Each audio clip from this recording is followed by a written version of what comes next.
Welcome, Dream Syndicate. So who's on the team? I'm David D. I'm part of Dream Syndicate. I work with the social marketing and strategy for this Rawlings project. I'm Livia. I'm the associate producer for Dream Syndicate. And I'm also one of the main admins for the Discord. Hey everybody, this is Ben, executive producer at Dream Syndicate. Happy to be here.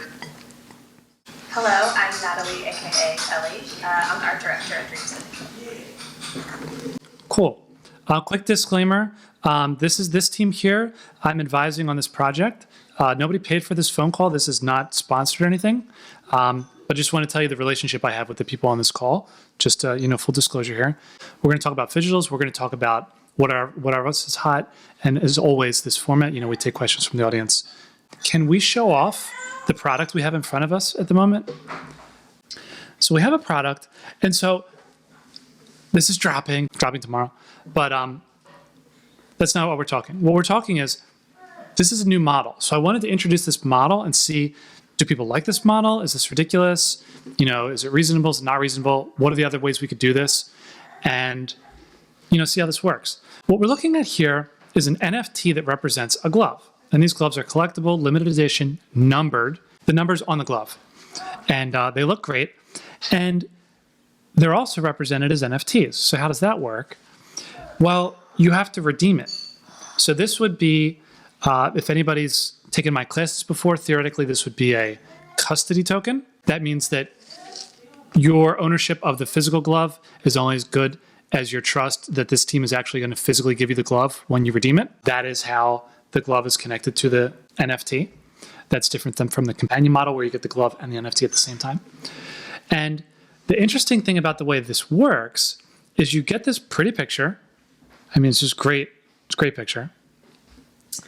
And there's different series, different price tiers and sizes, 300, 150, 10, and a single. And then in order to get it, you need to burn, or not burn, you need to basically burn. You're going to send your NFT to a redemption address, and then you're not going to have the NFT anymore, and you're going to receive a glove in the mail. And we've got some technology to show off. If anybody's interested, we can drop a link about the. Oh, here's some great pictures. Here's the serial number, and so you don't have the NFT anymore, but now you have a glove. So this is different. We can compare this to other people that have done Phygitals. One of the earliest examples I've ever seen, two. One is Whooshy. It's a plushie. It's a cute plushie, and then you scan it with an NFC, and then you can, get bonus stuff in NFT digital land. But you have the plushie the whole time. Another one is crypto stamps. .at. So this is from Austrian Post. So this is a national level postal service that sells stamps. And the way that these work is that you have the stamp, and then, they've got many series here. Here it is. And you get an NFT, which you can still take delivery of. But I believe you still have the NFT. So there's like a flag. So it switches from, not delivered to delivered. It can only be delivered once, but you have the NFT and you have the stamp at all times. And those two can just go in different directions. So you can have one person has the NFT and the other person has the stamp. And then the last model is Ariane. And this is where you get, they're focused on luxury goods, but this is where you have a watch and a picture, NFT of the watch, and they're supposed to go together. So when you sell the watch, you should sell the NFT because that's your certificate of authenticity. And this is a very common model because this has been going on since before, it's hundreds of years. NFTs are hundreds of years old. And so, a certificate of authenticity is an NFT. Why can't, a blockchain have NFTs? And that's what they're doing for watches. So there's different models here. And so I wanted to open up a battle, open up a fight, and see, what do people think about this? What do people think about, first of all, you got the team here, so you can ask anything you want about this glove. I mean, great gloves, and, they're really cool. So if you like baseball, good times. But also, what do you think about NFTs where you would have to get rid of them to get a physical thing? Open it up. This is David from the Dream Syndicate team. I wanted to give a little bit of background as to this project in general. this was a very new venture for them. This whole project is really to see how, like, to gauge their audience and see how interested they are in this NFT Web3 digital space, digital collectible space. There are plenty of Rawlings, the physical sports collectible. So now this is a chance to have a digital collectible or physical item. But really, we want to see who's willing to trade in, who in our audience or part of this project wants to hold on to that. And because this isn't the end of their involvement. There will be future projects that they're working on. There will be future value utility on the NFTs. And we're trying to see, we kind of want the audience to tell us what they're interested in. Yeah, we don't know. We don't know where this is going.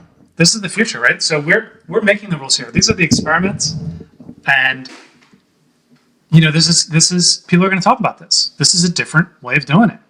I love the approach. I love the, we're going to do this, and we're going to find out, because we could have done a usability study, and this probably would not have been the first idea. This is not, other people aren't doing it this way. Hey everybody, thanks Dream Syndicate team. This is Dan, and from my perspective, it seems like an easy way to test the waters. It's a model that I haven't heard of before, but the other two models that Will described are a lot more complicated because it requires like somebody having to think about where the NFT and the physical good are a lot more. But it's really cool. I'm curious to hear, how these discussions went on with the Rawlings team, which I imagine there are a lot of people on the team who haven't worked with blockchain at all, probably a lot of people who are skeptical about it. How did those conversations go? And then I'm curious if you have any conversations with like Rawlings fans yet, because we know that at least in the gaming world, there's been backlash for different kinds of projects with NFTs for audiences that just aren't used to that kind of tech yet. Hey guys, this is Ben here. Hopefully you can hear me. Let's try to answer that question. But yeah, Rawlings has been a good partner throughout this whole process. They knew nothing about NFTs. I think they had one guy on their staff that knew enough to sort of talk to us about it. We went through many, many rounds of talks with them and proposed a bunch of different ideas. And ultimately, one of their VPs, the guy Dylan, who he was totally in. He was throwing his weight behind it and wanted to pull his company into the Web3 space. On board, and we got the project off the ground. In talking about physical and digital, the NFTs was always a part of the first project because for their gloves. They make other things, but the gloves is name recognition. So we wanted to do an NFT drop with them. We wanted to back up the value of the NFTs with the gloves. But we also wanted to see if this new market was appealing to their fans. Want everybody to get an NFT and everybody to get a glove. We thought it would be interesting to see what people wanted, right? What was the more popular offer? And that'll set the tone in the Web3 space. It's been interesting with our conversations in Discord so far with the community as we've been growing this and building out the project before our public launch tomorrow. There are a good amount of people who are interested in the gloves, and there's a good amount of people who are interested in the NFTs. So no idea how it's really going to turn out. It seems like there's a pretty good mix already of people who are interested in one or the other, or are buying multiple so they can have one of each. What's up, Alif? Hi, everybody. Thank you for making this space possible, first of all. And I was actually compiling my thoughts today about how data is distributed and you utilize through Web2 space. And I came to a conclusion that sometimes you have to innovate, and also in terms of the marketplaces for data makes this possible, data distribution. And maybe this marketplaces are possible for mostly Web2 spaces, but maybe we can set a foundation, kind of like traditional strategy to build a foundation for Web3, and understanding the asset, meaning of the asset, and what is non-transferable, using both, notions to make better infrastructures. Elif, can we get a little intro from you too for the new people?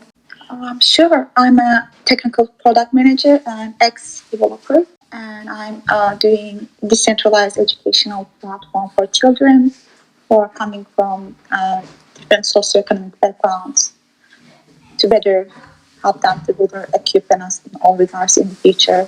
And also, daytime job at Johnson & Johnson.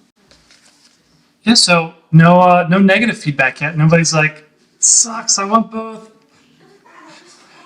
What's some of the feedback we've heard from the customers? They want both.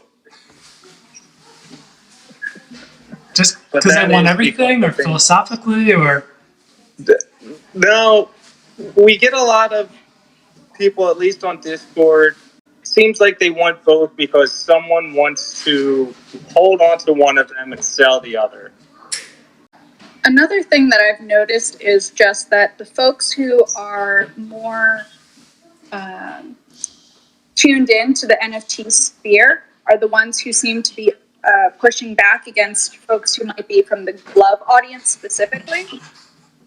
So the glove people tend to want both, but then the people who are in the NFT sphere and it's not their first rodeo, they're the ones who are like, no, this is really cool. So it's been very interesting to see it sort of go back and forth. They're cool, like this is an innovation, or like? They see the exclusivity of it and the rarity and how it will affect the rarity as more people claim their gloves. So they are sort of some of their hopes are that it will increase the rarity and that they will be able to sell it later down the line for turning it more money. That's never the value proposition. We never discuss secondary market prices of selling things, but they can say whatever they want. Very, very interesting. Rito asked to speak. Please, what's up? Are you there? Yo, you ready for me? Always. Lay it in. All right. Hey, so I'm Rito Rhymes. I'm a rapper and software business analyst, but I'm never genius enough. Masters in human computer interaction hasn't helped blow things up yet. So I'm going to blow things up right now. I'm going to tell you about this awesome project that me and a crew of artists have been working on Bitcoin in the NFT space. And there are, in fact, NFTs on Bitcoin, even though it is not natively supported. A lot of people don't know that. There's a protocol called Counterparty that was developed in 2014 that essentially takes metadata fields in the transactions and repurposes them to hold asset information and has a system to keep track of this information to essentially tokenize it. So we've got a cool way of shoving NFTs into Bitcoin. Love it. Yep. So, I'm an artist on Basement, Bitcoin's first musical directory. What the heck is a directory? It's an NFT art collection that's been curated selectively. And essentially, since anyone can copy your artwork and put it inside an NFT, a directory is a centralized authoritative way to verify real assets effectively. You just go to the site, then boom. The contract information is as clear as it could ever be. It's simple and painless. It's not a hysterectomy. But since mints in a directory are minted in batches, the word non-fungible semantically detaches. It's more semi-fungible. So we chose a different word to match this. We call music NFTs MFTs. What the heck is an MFT? You better Google search this fast. The answer is obvious. Musical f***ing tokens, dumbass. I'm just joking. Maybe it's musically formatted tokens. Or even musician funding tokens. But either way the case, MFTs are not non-fungible. Now, in the Genesis series of the Basement Collection, this part will make your head spin.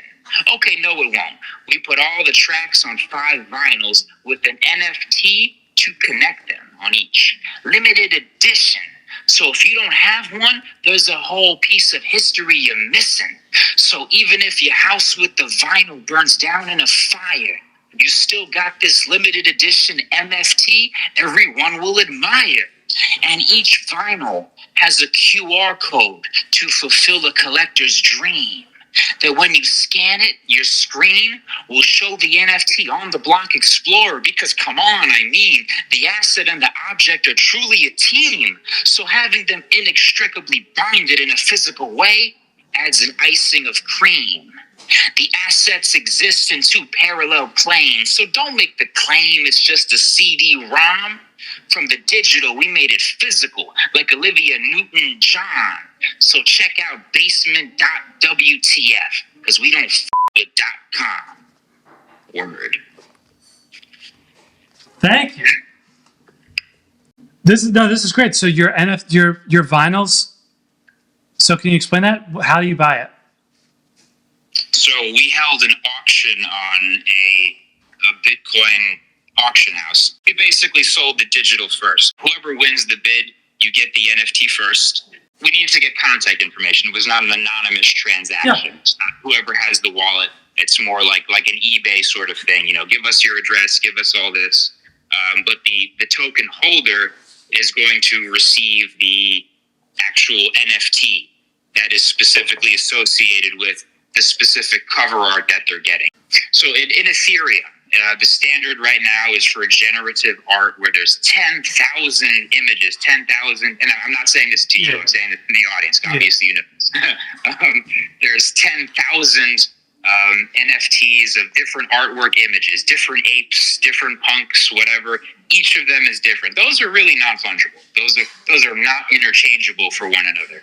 But on Bitcoin and Dogecoin, Doge Party, the standard way to create your assets and get into a directory is to mint them in batches and not have there be variation. For example, one of the most famous Pepe the Frog NFTs, it's not the alt-right racist thing. That's not a part of counterparty culture. They were using Pepe before it got appropriated. There's some batch of NFTs of that particular image in a single contract. So there's a certain supply of that same piece of artwork. Each NFT is unique. Each NFT has its own unique code on it, but it's all of the same batch, of the same artwork. Those are semi-fungible. And the music tokens that we're creating, generally speaking, these are just like that. The specific vinyl that you have has a QR code that you scan that will take you to the specific NFT on the blockchain. These are not fungible. If I give you the wrong vinyl, well, that's kind of a problem. We should probably have the specific transaction ID listed on the vinyl so that you couldn't confuse them, so that we can make it more of a collector's item and enhance the connection of it. We're still working on the actual vinyl. Even if it burns down, you got the limited edition. Congratulations. Well, let me ask you a couple of things, because these are some of the exact same questions that came up for Rawlings. And so just playing it back to you. So is the person, remember when you sold that NFT, when you sold it originally, you got their information. Now, under your terms of contract or just the understanding, would people be allowed to sell that before they redeem it? And have the new person redeem it? Good question. Yeah, they would. All right, so now here's the golden question. There's an original buyer, then they send it to a second person who redeems it, who gets the vinyl, and they still keep the NFT, right? Mhm. So then they send it to a third person. Send what? Send the vinyl? The or NFT. NFT? The NFT. Okay. Okay.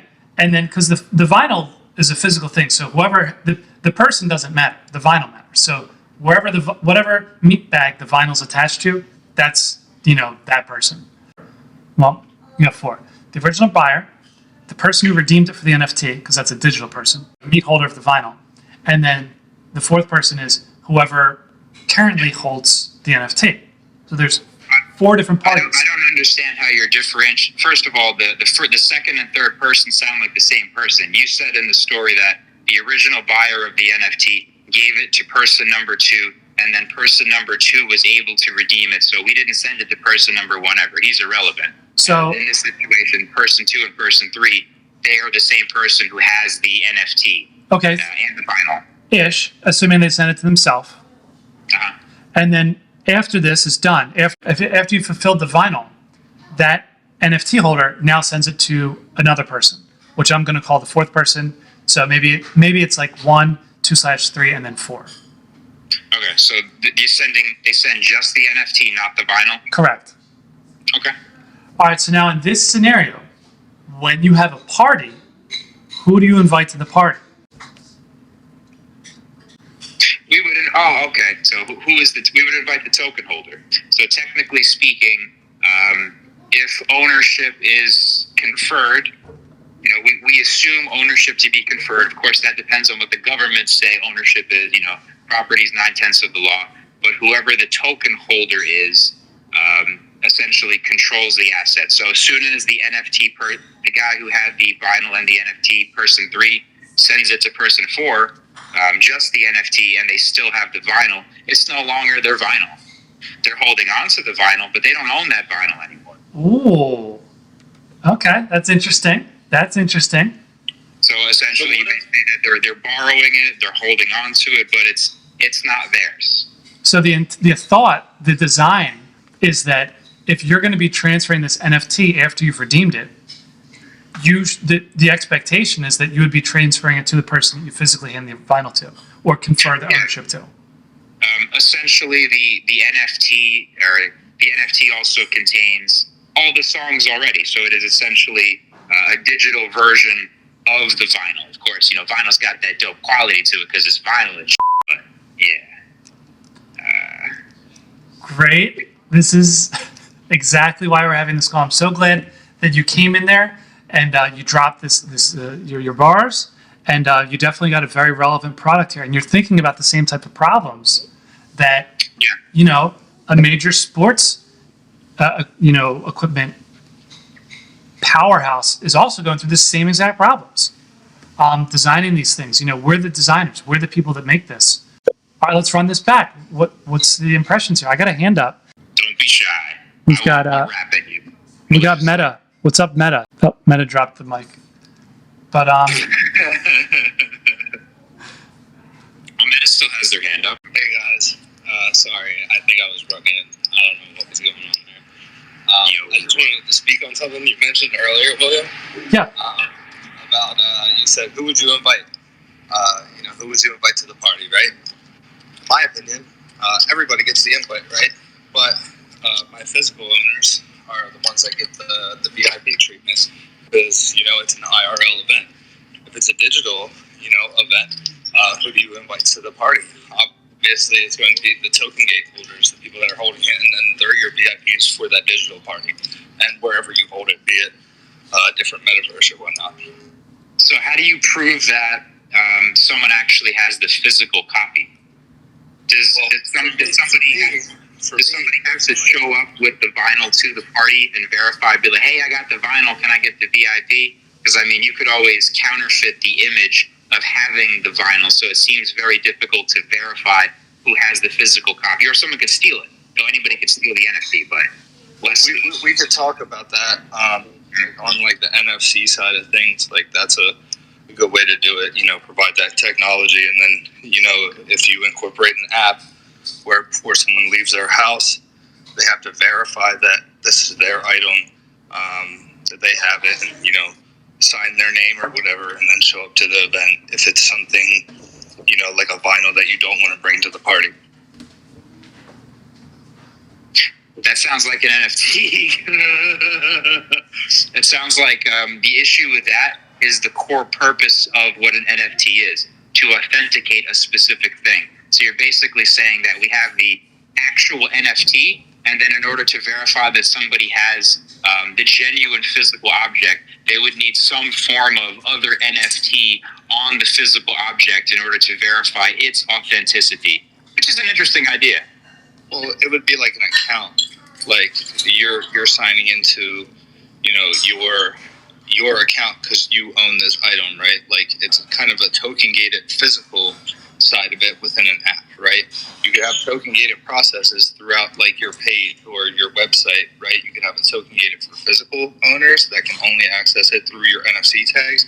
You could have one for your Web3 holders. It's an interesting thought. You said an RFC code, so yeah, there would need to be some type of well, that could easily be replicated, though, couldn't it? If I have a certain, I don't really know about RFC codes or whatever. But if somebody has an RFC code embedded on a certain image, you know, couldn't someone else theoretically just copy it in the same way you can copy the radio signal of a beeper to a car? Some people are working on an NFC technology where the NFC inside of it would be able to sign transactions on blockchain. I think it's important to include the technical, and that was a very valid point. That's cool. Yeah, that would be awesome. Would love to implement that when that's ready. That'd be really dope. Good idea. One of the companies I'll put up on the screen is NXP Semiconductors. Does a lot of the chips. So one of their popular chips is called the NTAG 213, which are these NFC tags that go everywhere. They're super cheap. You can get them anywhere. NXP also does, you know, chips that go with these NFCs.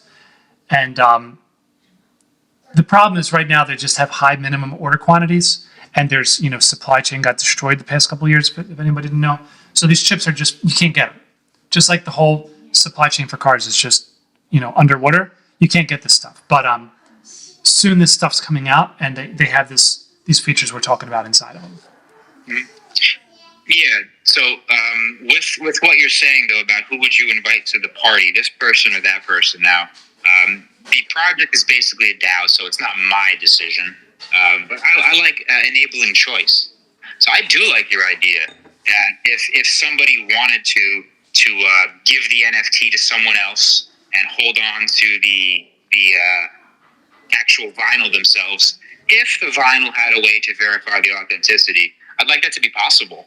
You know, whoever has that vinyl, you know, they have the collectors have the choice to do that. They don't have to have the NFT and the vinyl. They can just have the limited edition vinyl with that technology present.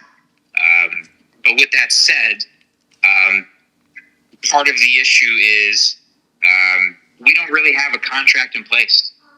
You know, we don't have a lawyer document inside the NFT saying, you know, these are the specific rules of this and that, and yeah. So I mean, you know, technically anybody could, once they own the NFT, you know, what's to stop them from changing the rules of ownership themselves and saying, well, it's my NFT now, it's my track right now, I can do what I want with it. Yeah, now let me bring this question back just to Rawlings. So this is for anybody. Now Rawlings doesn't have that problem. So Rawlings, let me just give you the players in this scenario.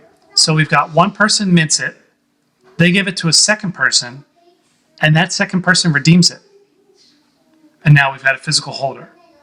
So that's it. So the token is theoretically gone at the time that it is redeemed. It's not really gone. I mean, it's transferred to the fulfillment address. So they all go to one spot. Now, something we were thinking about there was to memorialize, to have a web page or something that just lists the token addresses of where the token was before it was redeemed. So there'd be a web page like token number 17 was redeemed by XYZ yesterday. Token 25 was redeemed last week by 0x12345. This is public information anyway, but it's kind of like it's kind of like a who's who, physically, who had the last token before they physically took possession. Now, it doesn't mean that those persons, you can never forget, when you sell a token and they redeem it, nothing stops them from sending it to their mom or their girlfriend. That doesn't mean that address is attached to that person. It's just, right, so we can never forget that. But Rawlings doesn't have that issue because the token's gone at the time that the glove exists. So, I mean, how would that even work? Well, and then you also have the utilities built into whoever bought the NFT. Does the address owner, so I mean, when the NFT is submitted, is there still, in principle, certain contractual elements associated with the NFT? Or is, what I mean is the, but here's what I mean, maybe none, but let me bring it further. So with the fact that there's an address that is labeled, that is posted publicly, is there something special conferred about, that address and the NFT after it is burned in some way, that address has some significance furthermore? That's the question. So that's my question, yeah. Yeah, should they get benefits? Should they get invited to some party? Should they get, random drops? Should they be put on the allow list for the next drop? For first minting? Or, those are the questions. Here's my answer. I'd like to give an answer. I think my answer should be no, for this particular reason. Anybody can own the private keys. How do we determine ownership of a wallet? Just because there's a cultural standard where don't share your private keys with anyone, it's yours. I mean, people can just share their address. I don't see any sort of legal authority over unless it's a custodial wallet. But if it's like MetaMask and NFTs and stuff, I don't see any law governing, how many people can own an address. Yeah. So I don't believe it's practical to assign such legal ownership to that address. Great answer. Just great. I love answers, whether they're right or wrong. I love coming out with it. Drop some whiskey, my man. Let's toast to that. All right, we killed the other bottle, so now we're back on the Black Nika. You got the Havana Club. Havana's spent. We talked about this. We got a question from DT. What if some anon wants to redeem their Rawlings NFT? What information is needed for fulfillment? Whatever information goes onto the label. Yeah, exactly. So to kind of dive into that a little bit more, so we are requiring a shipping address, which, like Will said, could either be your real address or a PO box. For international shipping, we're using a service called MyUS. So the buyer actually goes onto MyUS and create a free account. They put their shipping address and they actually receive a US post PO box address that they would send to us. So we would never know their real international address, but we'd still be able to ship it through them, through that third party. And then stuff like you just said, email is optional, phone number is optional. Essentially, if you want to be able to get your tracking information when it ships, we're going to need your email for that, but it's optional. That's the philosophy. I mean, they're following the right, philosophy that, that's the way to do it. You don't need an account, right? Nope, you just have to sign in with your wallet and confirm that you have one of our NFTs. Enter a real shipping address that we can send it to, and you're good to go. That's great. These days, people are probably used to buying things. You have to make an account. They want you to download the iPhone app. They want you to turn on notifications. They want your contact list uploaded. Like, this is common, and it's terrible. So I like the approach here. If you want us to ship this, ship it. If you don't want to ship it, you provide no information. You're just NFT. You're anonymous. And I feel like Rawlings, this project is really respecting, privacy, minimum required information. It's not like one of those things where you put your credit card number in and we're trying to bill you every month for something. I mean, it's a refreshing contrast from the way other things are sold. Yeah, real quick meta drip. I see that you have your little hand up. I do have a question as in regards to something you stated earlier about buying one and then burning one. It's something that I'm really interested in hearing your reasoning as to why for Rawlings, because from my perspective, I think more is better as far as the blockchain goes. The more ecosystems you can integrate yourself into and make that item interoperable, the better off you are as a company, and creating that exposure throughout multiple platforms and not just tying yourself down to, hey, we're physical, and then if you want us to do that, you want to claim your item, we'll throw it on a web page, after it as a memorialized. It seems like a very one way, yes, I get my item, but then that's it. When NFTs, in my opinion, are not that. That is not my definition of what an NFT should be, at least. I think when you get an NFT, it's not just a JPEG or an item. It's something that should be an experience, or, building for a future, or it shouldn't be on the blockchain. And this is just my personal opinion, so I'm just curious as to why Rawlings took that perspective.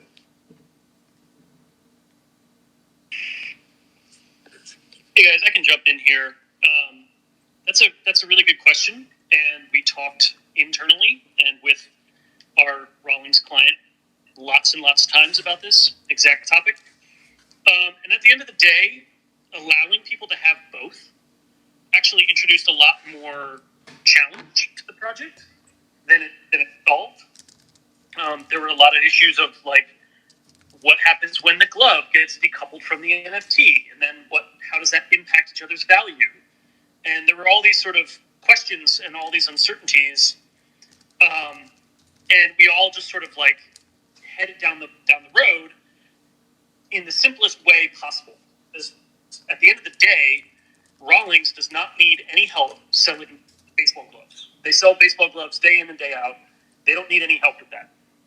We were pulling them into the Web3 space and getting them into this new market for digital collectibles, but they weren't sure how successful that was going to be.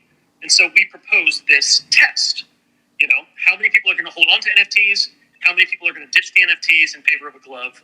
And that the outcome of that will show them if their market, their fans, if they're ready for this next gen kind of type of collectible. And that was the sort of resounding answer that everybody needed to kind of move forward with this project. And that's why we stayed the course with that plan. I respect it for sure. Especially coming from the business, a big business side, and you said it yourself. Rawlings doesn't need your help selling gloves. I get that 100%, and nobody probably understands that more than myself. I create jerseys, I create physical and digital jerseys, for the blockchain and IRL. It's just something I've been doing it. And Fanatics, for example, Fanatics sells jerseys all day long. But if they were to reach out to me, as per se, I would give them the advice that more exposure, is better across the blockchain for those, those reasons that I stated prior. And I totally respect it, and I think it's cool when I hear, the Rawlings pitch and everything, and then you're telling me I only get one of those. That's something that's for sure disappointing as well, because it's not even something I could display within my metaverse, as a 3D asset, if, in my own spatial place. It's just something I would only have in real life that my real life people could see. And then to decouple the value, like you were talking about earlier, for me, at the end of the day, I think you just double your value. It's an asset. It's a digital twin. It's a physical and digital asset. So the physical has its own value, and then the digital should have its own value as well. I guess I understand from the business side of it, but from the team perspective, I'm just curious to see what, as a collective, is this a general consensus on the team, or is this something that you guys plan on building on? Well, I will open the floor to the rest of the team, but I think this is the first project we're doing with Rawlings. We really want to do more after this, and this is the exact kind of feedback we're like looking for throughout this whole process. You know, because the next NFT drop we do with them could be radically different. There could not be a glove involved. You know, maybe you get to keep both. This is what we're learning, and this is what Rawlings is learning through this process. As far as the team consensus, I'll let the team speak for themselves. Yeah, and Meta, you know, we've had this conversation, like Ben said, many a times. You know, I think I see where you're coming from in the exposure, and there's definitely value in that. That's not to say, though, that with this not being the end of our relationship with Rawlings, that maybe in the future we have the people that did buy, that there is, you know, something that is given to them in the NFT space or digital collectible item that we can airdrop in the future. But we also have, you know, on our through Discord, we have people who are buying two. They're buying one because they want to hold on to the NFT, and they're buying one because they want to burn it for the physical. Again, this is really set up to be a test, and we want to learn from this. We don't want to screw anyone over. We don't want to pull a rug on anyone. We don't want to do any of that stuff. We really want to learn as much as we can, and then, you know, we'll sort of take it from there and build on it to what we've been able to learn, and, you know, create value in the future. Great answer, man. Thank you. I really appreciate, you know, your perspective on it. Like what Rawlings is doing, and I love the NFT. I really do. I'm a huge fan of it. I would love to have a glove, but I'm personally not going to get this project because of that reasoning. I only get one or the other. You know, if I were to at least get both, then I for sure would do it. Also, when it comes down to it, I want to ask about the cost of the NFT versus like buying a glove in comparison, you know, of that same varying edition or, you know, variety. Regarding the cost of the glove or the pricing of the NFTs, we did align the pricing to the actual cost of those gloves, of the model of gloves that they sell. So it's a one-to-one, basically, of course, with the variation being whatever Ethereum is currently kind of valued at. But we had to draw a line in the sand, and we basically said, by this day on this time, we need to figure out what Ethereum's worth, and then we align it to, you know, the equivalent USD value of what they're selling those models of gloves for. And that's how we got that price. I'd also like to jump in on that. So people can go on the Rawlings website, and they can admittedly create a custom glove, even in line with the models. However, these gloves are exclusive to the project. They have never been made before, and they will never be made again. So there are 461 gloves. That's it from this line. There are unique stamps that are individually stamped. So each glove is individually numbered. So technically, every single glove is one of a kind. They also have some lacing details that are not available through the customizer. Yes, thank you, Will.